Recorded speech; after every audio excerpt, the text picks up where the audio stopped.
Hi, welcome back po dito sa Finding Hope with Aming. Ngayon, mas excited ako sa guest ko kasi first time lang namin mag-uusap. Maski na taga-showbiz kami pareho, pero hindi kami nagkaroon ng chance na magkasama sa isang proyekto or maski sa party man lang. Oo nga, And then, yes. nung malaman kong nasa Panginoon din siya, meron din siyang personal na relasyon sa Panginoon, ay na-excite ako. Naku, gusto ko siyang makilala, gusto ko siyang makausap, ganyan. At nagpapasalamat ako pinagbigyan niya tayo. Mga kapatid, i-welcome po natin ang maganda, ang mabait, ang magaling na singer, artista, at politician, businesswoman at the same time.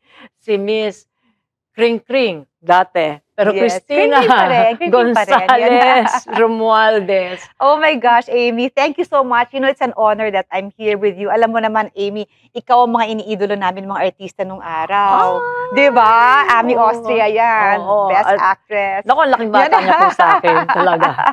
So I'm so happy. It's an honor to meet you. And I've been watching your episode. You've such a beautiful show, Oh, thank Amy. And you. it's a wonderful ministry that you have. Glory Oh, to God. Thank you, yes. Lord. O, sinabi ko kanina, kasi first time lang natin magkukwentuhan. Kwentuhan mo naman ako tungkol sa kabataan mo, sa Ang kapinanganak, kabataan sa ko, kalumaki. Pinanganak ako, Amy, sa San Juan. Mandaluyong. Actually, ano siya, Ang parang cute na talagang tawag mo sa akin, Amy. Feeling Yeah. na ako, foreigner. Amy. Amy or Amy. Oo, Di ba? So, sige, it's such ganun a mo. cute name. So, Oo. like, yeah. So, like, it's in, border siya ng parang kalagitnaan ng Mandaluyong San Juan. I grew up watching all the famous stars. You know, kasi yung bahay namin katabi ng recording studio eh. Nag-ano lang kami, parang magko-cross lang kami ng gate. Mga bata pa kami. Ano kami, mga pasaway na mga tatakbo dyan sa pupunta ng studio, manonood ng manggugulo dun sa. So yun, so I would get to see all the different, of course, sila that time, I was still young, sila Ate Guy, sila Ate V, all those even, yung mga that time, lahat ng mga even the younger, so hanggang sa yung ibang mga singers, napanood ko yan sila lahat that time. So that siguro that gave me the, na parang, ay gusto ko, parang nagkaroon ako ng gusto ko maging tulad nila. Oh. Gusto ko maging I want to be try acting and singing. Nagkaroon ako ng desire to do that. And then, syempre hindi naman kasi I was still very young. And then when I turned around siguro after high school na-introduce sa akin sa family namin actually, sa bahay, because of my father. Thanks to my dad, my late father, meron siyang kaibigan na pastor na pumupunta sa bahay, nagpa-Bible study sa amin. Okay. Whole family. Oo. Whole family namin. Wala ka pa sa showbiz nito? Wala Okay. pa. Doon Okay. nag-start. Nagkaroon ako, na-plant na ng seed. Oh. Hindi pa talaga, kasi hindi naman talaga totally minsan right away na mag-grow, no? Nag-plant ng seed. So, medyo alam ko na yung mga John 3:16, about salvation, yung mga basic nalaman ko na noon. Pero hindi pa ako seryoso as a Christian. Yes. But I knew about Jesus, that He died for our sins, and that's the only way we can get to heaven, through Jesus, the blood of Jesus. Alam ko na. Pero when you're young, you're ambitious, you wanna do so many things, you think that there's no, parang bahala na, you just wanna have fun and all that. I remember Kuya Germs invited us. So, in-invite kami ng sister ko na Si Ana Margarita. part-time, si Okay. Ana Margarita, mag-part-time host sa show niya sa Germ Special that Yes. time. So yun, ginawa namin yun. Tapos that's parang my way na nakapasok ako sa showbiz, na hosting, tapos mga singing. Anong taon nito?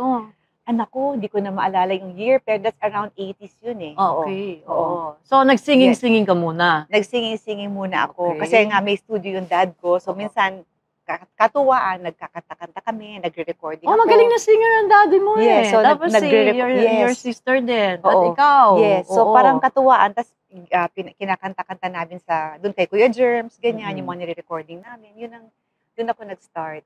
Paano ka napunta sa movies? Until may nagkaroon ng opportunity, yung friend ng isang friend ng mom ko, tita ko, na producer, sabi, may movie with Tony Alarcon the time. It's an action movie. Pero ito yung catch, sabi. Sa movie, may kissing scene. Oh. May kissing scene at may parang sexy. Okay. Ganyan. Me naman, sa kasi talagang dream ko talaga na to be an actress that time. sabi ko, mom, gusto ko talaga. So, hindi ako mapigilan ng parents ko that time. So, Oo, sila ayaw nila. syempre, yung mga tita ko, mga parents ko, ayaw nila kasi parang, but of course, the movie is not even, that first movie was not even a sexy movie back then. It was like, it was an action movie. But of course, yung pag-promote ng movie para mabenta And then, siguro. normally kasi pag action yung ano, pero May yung leading sexy pa lady rin. kailangan sexy Yes. at magpapakita ng Yes. love scene. Yes. May mga ganyan. Yes, para lang, siguro to sell the movie more, it's part of the Yes, marketing, ganun. So, me naman, for me, it's just work. It's not like when I was doing those, syempre nakaka-nervyos at first sa akin, di ba? Oo. And then after that movie, yan, sunod-sunod na. One after the other, as mga sexy na, sa Regal and with Viva, Seiko, I also had with Seiko. So, yun tuloy-tuloy na. So, puro sexy na yung mga ginagawa Puro mo. sexy na yun, yes. Puro sexy. Kumusta naman ang pakiramdam mo doing Kasi, mga sexy buti naman, scenes? that time, well, at least naman, mga decente naman yung mga leading man. Okay. Praise God na mga kasama ko. Wala naman mga, na whatever. But, syempre, at that time, yung ibang mga friends ko na galing sa mga dating Bible study namin, parang ayaw nila. Nagsasabi sila na parang, oy, Kring, ganyan, that's not, why are you, For me kasi, it's just work. Okay. Gina-justify ko sa mind ko. Alam ko naman na actually, as a Christian, you shouldn't do that. Kasi that's lost eh. Like you're showing lust in the screen. And syempre yung manonood niya, you're parang causing them to sin. Okay. 'Di ba? In a way, which is Pinopromote mo yung... pinopromote mo na, which parang that time, dinisregard ko nga. Because, kumbaga, the God will give us two ways kasi. This is my way. You follow me this way. Ito yung way ng enemy. This way. Yung way ng enemy is very easy. It's very enticing. 'Di ba? So you think yung way ng enemy pinalo mo? At that time, I think siguro hindi ako talaga totally nag-follow kay Lord. Oh, okay. 'Di ba? Kasi parang may ganun eh. If you look at it now as a Christian, I can always justify and say, no, it's just but actually, of course, the other parts of the movie are all acting naman. Yes. That's all, yes. 'di ba? We do that. But syempre, pag may mga lust involved, to be honest, we have to accept now if you're really a Christian na may lustful yun kasi you're promoting lust, Yes, di ba? okay. So, maybe at this age now, I can already say that na that's it. So, I don't want to have the younger people think na that's all okay. Although, I followed that way. Sabi nga kasi sa Bible, di ba, parang, what the enemy meant for evil, God can turn it into good. Di ba? So, even if the enemy meant something, maybe tried to do evil sa'yo, parang yung your Joseph, walk, ganyan, or whatever, no? God can still turn it into good. So, in a way now, I really appreciate my time in showbiz, my time in doing those movies. That's why, looking back now, may side na ganon. Of course, I'm proud of being an actress at the same time na being part of all those movies. At the same time now, as a Christian, syempre, I have to be a good example naman also, di ba? And I really have to follow what, now, kasi parang, I'm at that point na I have to follow what the Lord wants.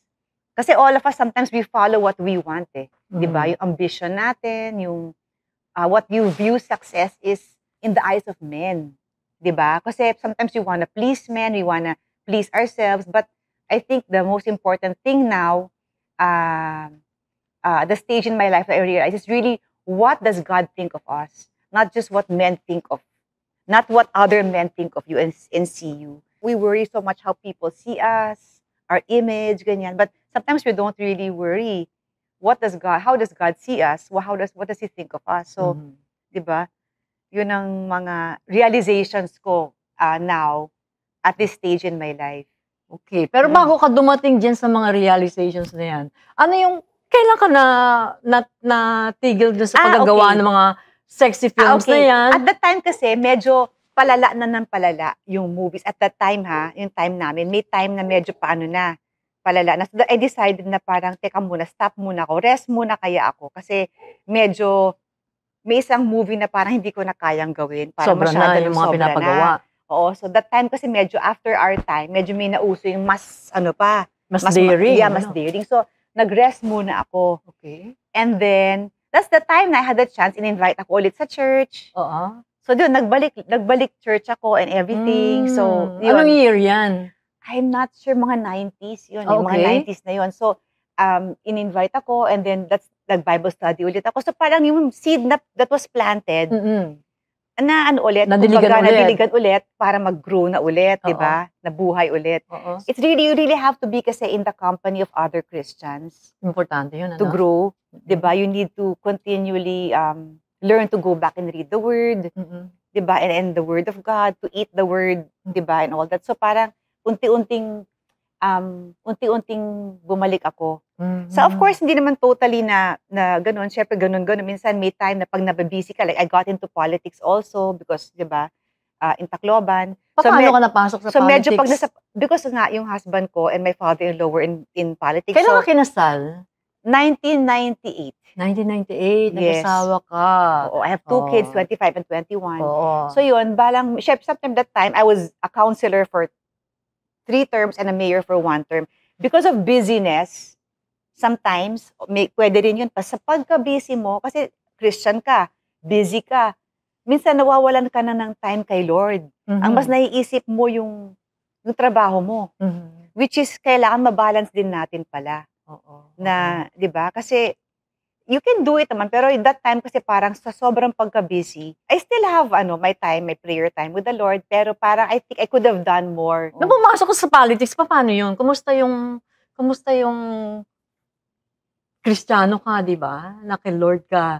And then, syempre, pag politics, ang daming, di ba? Hindi naman lahat, pero ang daming, Yun na nga eh. ang Yun na daming nga. temptations. Compromising and temptations, marami talaga. Marami talaga. Paano mo na-handle yung mga ganon? Nagpapasalamat din ako na nung nandun ako sa Tacloban noon, may mga kaibigan ako doon ng mga Christians naman din.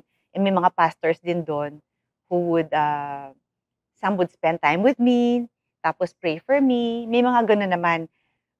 So, May na-encounter okay ka bang mga challenges na, ay, teka muna, nasusubukan pagiging Kristiyano ko dito? Minsan, let's say, meron talagang, that one talaga, minsan, pag let's say, may taong kinaiinisan ka na talagang pasaway, or talagang sobrang hirap turuan, yung mga ganon, doon minsan I would lose may time na you lose your patience din, di ba? Pero I'm not really the type kasi na who easily gets mad eh. But there are times that those people can actually test your patience, di ba? And then magkakaroon ka ng, ano pala yun eh, Amy, parang minsan, alam mo yung na-realize ko rin in these past years, yung offense. Kasi halimbawa, kahit hindi ka naman nagalit sa tao, hindi mo pinakita nagalit ka, hindi ka naman pala galit, but inside you, may unforgiveness and offense ka. Parang may tago kang offense sa taong yon. Okay. Unforgiveness pala yun. Kahit so imagine, kahit hindi mo na-express. Hindi mo na-realize na nainis ka sa taong yan na ano ka, parang nairita ka na gano'n. Na-offend ka na. So kumbaga, unforgiveness na pala yun. So like sometimes now, I learn na every time before I sleep at night, Lord, meron ba akong na-offend? Or meron ba akong na-offend ba ako? Pakita mo sa akin. Minsan kasi we don't remember sa dami, di ba, na na-encounter mo through the days, the years, the months. And so like, the Lord will show me, ay, ito pala, no? Nung itong year na to, matagal na yan, pero na-offend ka sa tao, na-irita ka dyan. Tanggalin mo yan sa heart mo, forgive mo yan. That can kasi block our prayers, di ba? When we pray, and dapat we come in with clean hands and a pure heart. So, ganun pala yun. Even yung mga offenses and mga unforgiveness can actually do that. Yes, sa kasi atin. the Holy Spirit in you, may hirapan siyang makiisa sa'yo. Yeah, di ba? kasi you have something in common with the enemy. Na hindi ayon sa kanya. Yes, na hindi ayon sa kanya. Yun. So yun pala yun na parang gano'n, na minsan hindi mo natin naaalala yun. Ganyan. Akala mo okay ka na. Kasi may mga stages pala ng pagiging Kristiyano, no? Akala mo okay ka na, pero as the years go by, the deeper you go with the Lord, parang you realize. And marami pa tayong, kumbaga, I have so much more to learn pa. But unti-unti, God's teaching me na, yeah, you need to forgive and you need to let go. I'm so happy. Nakikita ko sa'yo punong-puno ka ng wisdom ni Lord, ng pagmamahal ni Lord. Bago ka nakarating dyan, meron bang may experience ka ba? May pinagdaanan ka ba? Kasi karamihan ng tao, like me, ang daming sad-sad sa buhay, tapos saka lang kumapit kay Lord. Iba-iba eh. Ikaw ba may experience? Anong nagpalalim sa'yo? Ano yung mga experiences mo yun na kumapit ka talaga kay Lord na of course, siya lang ang mapupuntahan mo pala? Oo, of course. You know, like, alam mo, Ami, you realize, even people, like, even if you realize, okay, I realized this I remember years ago, kahit anong meron ka, kahit anong makuha mong success in life, it's not gonna make you happy.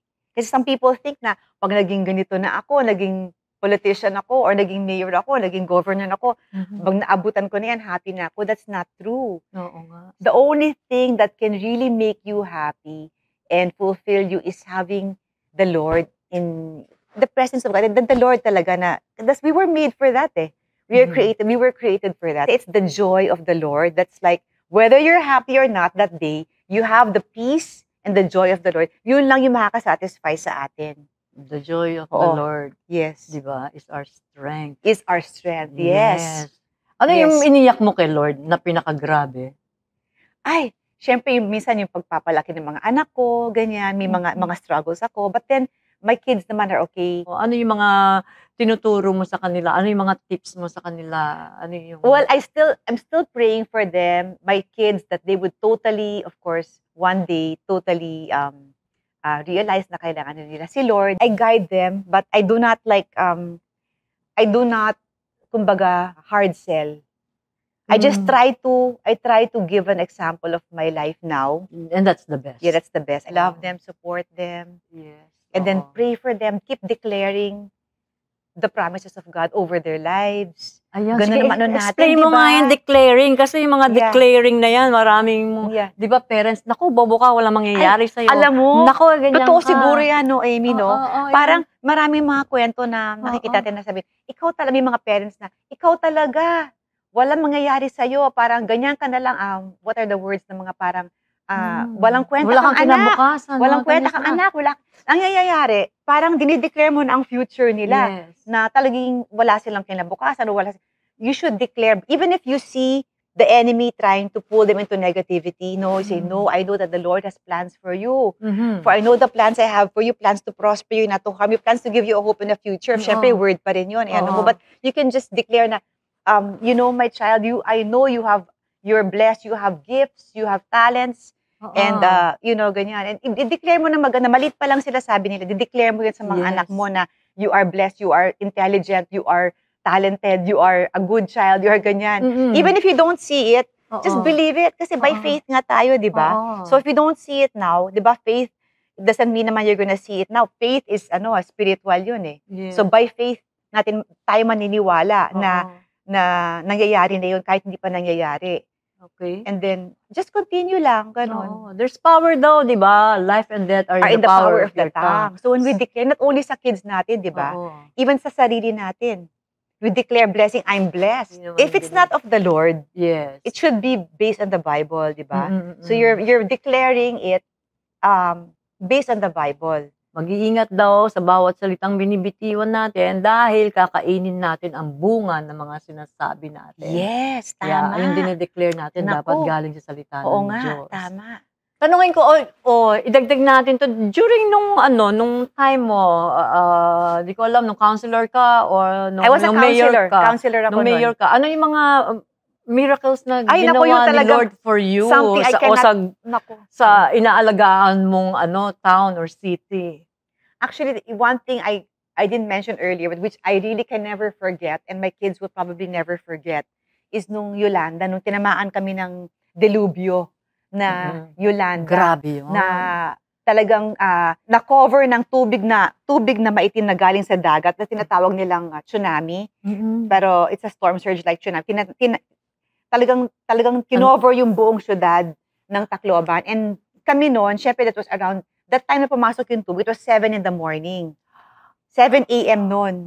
That time, kasi nabigla nga kami, kasi expected namin is storm surge lang siya na sa bandang dagat. So lumipat kami, kasi ang bahay namin is tabing dagat talaga. So lumipat kami ng mga anak ko sa another guest house na medyo malayo-layo sa dagat ng konti. Alam mo, umabot pa rin siya doon. Hanggang bubong ang tubig. The only reason, Amy, na buhay kami, it's really the Lord. Okay. I remember, ang dami namin kasi, yung ibang mga tao na mga tiga San Jose sa area namin na yon, lumikas na sila, pumunta sila sa mga schools and mga evacuation centers. So yung ibang mga staff namin at mga anak nila, sumama sa amin sa guest house na yon. Doon sila kumbaga nag-evacuate. So marami kami noon, may mga lalaki, mga babae, mga anak ng mga staff and everything. So nandun yung dalawang anak ko. And yung tubig ko, tinulungan naman kami, we were ala tulong-tulong kami. And I was saying nga, yung iba umiiyak na, yung mga anak ko umiiyak na. Kasi yung hangin pa lang, Amy, wala pa yung tubig. Yung hangin pa lang, kinain na yung bubong. Kasi, oo, kahit anong lakas pa ng bubong mo, mga metal na bubong, mga whatever, like long span, para lang siyang, sa lakas ng hangin, para lang siyang, parang ginawa siyang aluminum foil. Tinuklap lang na Tinuklap gano'n. lang siyang ganun. So, ganun pa lang, ang mga anak ko, maliliit pa nun, umiiyak na. Pagpasok ng tubig, unang pasok, naalala ko, seconds pa lang, pangalawang pasok, another how many seconds, pangatlo, umakyat na. Yung mga anak ko, mga swimmer, syempre, lumaki yan doon sa dagat, diba? So, they know how to swim. So, umakyat kami nandun na kami sa may bubong. And I remember, I'm not really the type to memorize long, especially yung mga psalms, no? Hindi ako. Pero yung isang psalm na yun, Psalm 91, memorize ko siya. At least most of it, buti na lang. Alam mo, I declared that. During that time, my kids were, and I don't know why, I had that calm. Anong part ng Psalm 91? I will dwell in the shelter of the Most High God. I will rest in the shadow of the Almighty. I will say of the Lord, you are my refuge and my fortress, my God in whom I trust, so on and so forth. Dineclare ko yun. And then I was telling the people with me na huwag kayong matakot, God will protect us. Habang nakalutang kayo niyan. Yeah, God will protect us. And my kids can attest to this because they were with us. And I was calm because usually nervyosa din ako, matatakotin, whatever, pag mga ano. But that time, I don't know why, anong pumasok sa akin. Hindi ka takot ng panahon? Hindi ka takot. Nawala yung nervous. Natakot, pero yung, I was calm. May peace. Natakot ka, pero may peace. Parang ganun. Calm ako. Parang, I had kasi you have to be calm eh. Kasi kung hindi, pag nagpanic ka, lahat hawa-hawa na. Hawa-hawa na, tsaka saan ka hahawak? Yung tubig, hindi natulak kami. Kasi tubig, hindi siya yung tipong baha na aangat lang yung tubig eh. Na ganyan ka lang. As in, running water, rushing water. Pwede ka mapadpad kung saan. So we had to hold, ganyan. Buti na lang we had that, na parang presence of mind. I was singing, I remember how great is our God. I was singing how great is our God, and I kept redeclaring Psalm 91 and singing how great is our God.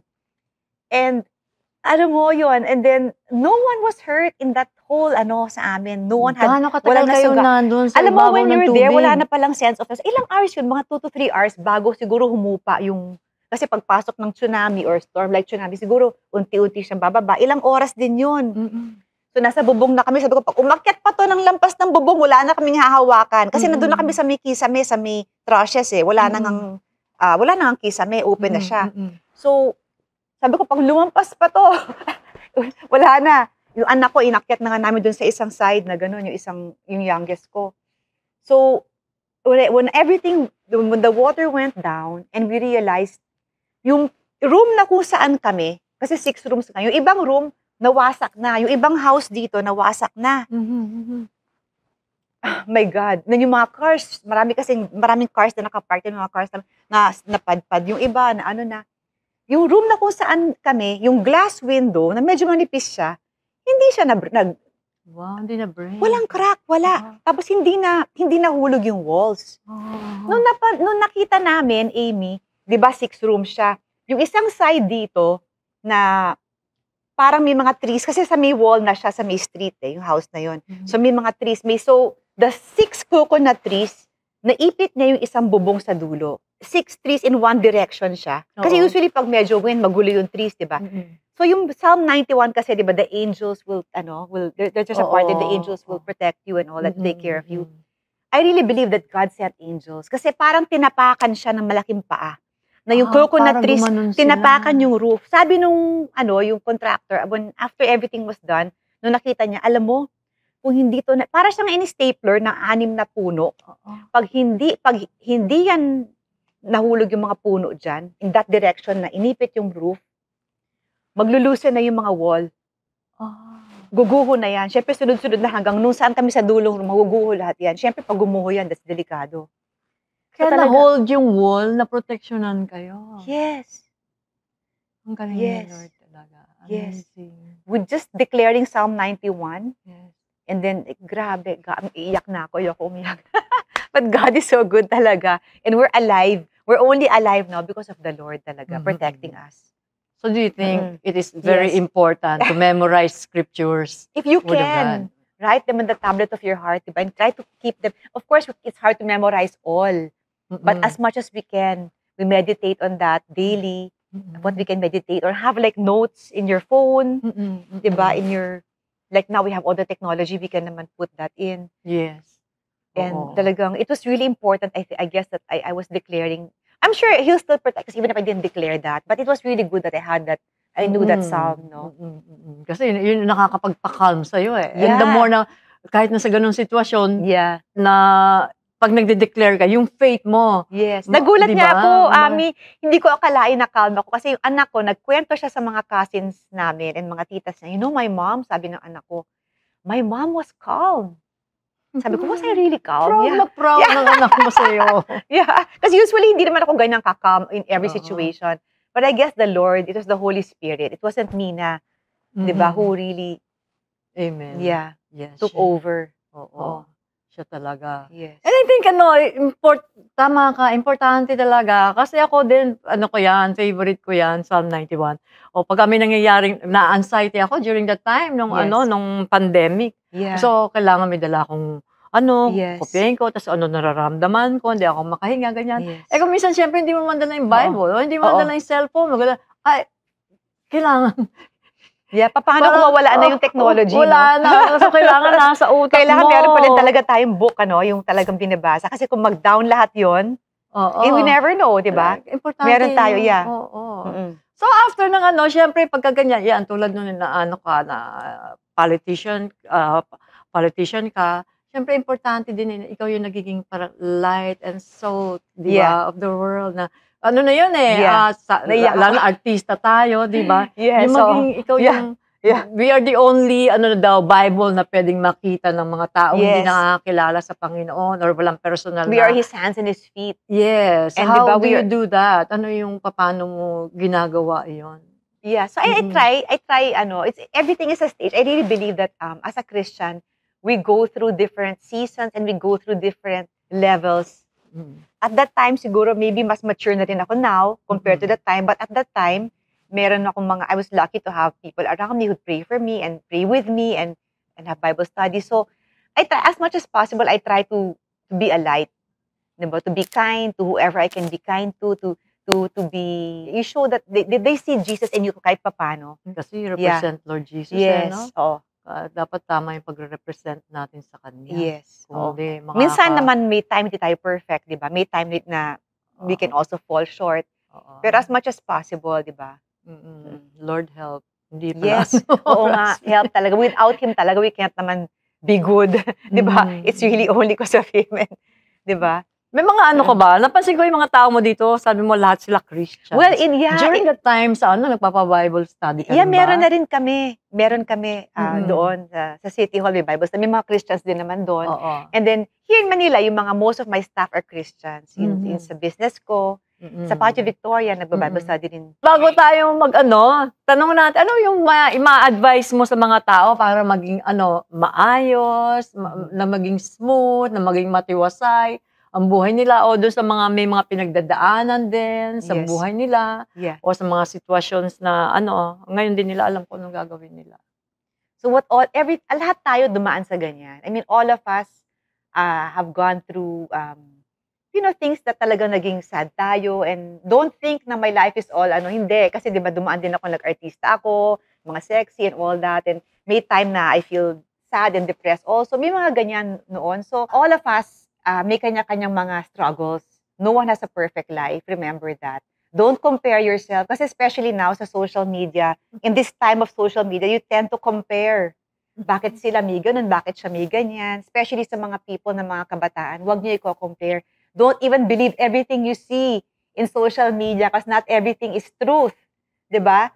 So, if you feel something and if you really feel like, say, you need help or let's say if you're going through anything, whether it's sickness or illnesses or like struggles in your life, the only thing that can really help you, from my experience, is the Lord. Read the Word, go to a church, have people pray for you, know the Lord more.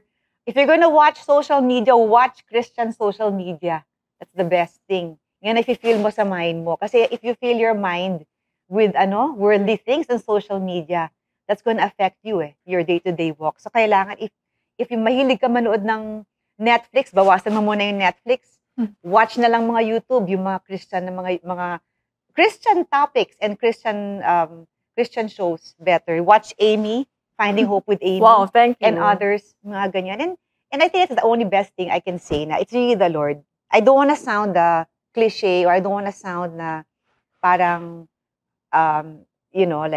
religious or what. It's not that. But that's really what I can say. Kasi yun talaga ang na-experience natin, di ba? Amen. Amy, Yes. na that's the only way. Ang dami kong kilala. Ang dami natin kilala even sa showbiz na gumanda na lang yung buhay nila nung they went to the Lord. Amen. Di ba? Yun talaga ang way. 100% yun. Minsan 180 degrees na Yes. Turn talaga no? sila. And that's the only way. Maraming mga sagot in the world, but I think the only answer is Jesus. Yun lang talaga. Amen. Oh. Siya lang talaga ang sagot. Yes. Wow, thank you very Yes. much. And one last thing, pwede bang mag-request sa'yo na pag-pray natin yung mga tao na, yun na nga, yung hindi pa nakakilala sa Panginoon, Yes. na sana magkaroon sila ng personal na relasyon din sa Panginoon, tulad ng mga taong natin na kahit na may mga pinagdadaanan, pero kayang-kaya kasi nandiyan ang Panginoon na tinutulungan tayo at sinasamahan tayo. O maski na yung mga, lalong-lalo na yung mga taong maraming mga pinagdadaanan. Yes. So, Pray tayo. yes, please. So Lord, we're lifting up to you each and every person watching this show today. And kung meron silang mga pinagdadaanan sa buhay, kahit ano pa yun, mga iba-ibang problema na pinagdadaanan nila sa relasyon, kung sa mga financial nila, or sa kanilang mga health, and or anything in life, or they feel sad or depressed or their anxiety, we pray that you would touch their hearts now and that you would bring them and connect them with the right people who would help them and draw them closer to you. Yun, in Jesus' name we pray. Amen. Amen. Yes. Amen. Thank you. Thank you very Yes! much. We are so blessed, di ba? Yeah. Napaka-blessed I'm so blessed natin. also, Oo, Pastor and Amy. Yeah. Salamat itong unang Yeah. usapan natin. Talagang punong-puno na busog ang aking spirit. Yes, busog tayo. Thank you very much. At inaasahan din po namin na pati kayo nabusog din sa lahat ng mga kinuwento ni Mayor Cristina. Hindi lang po ang ninyo, ang puso ninyo, ang pag-asa ninyo, pero lalong-lalo na ang spirit po ninyo. Hanggang sa susunod po ulit. Thank you. Dito pa rin po. Thank you for having me. I'm so happy to meet you. Ako Yes. din. Kaya, talagang Yeah, nagagalak it's an ang honor. aking puso. Hanggang sa susunod po ulit. Dito pa rin po sa Finding Hope with Ami.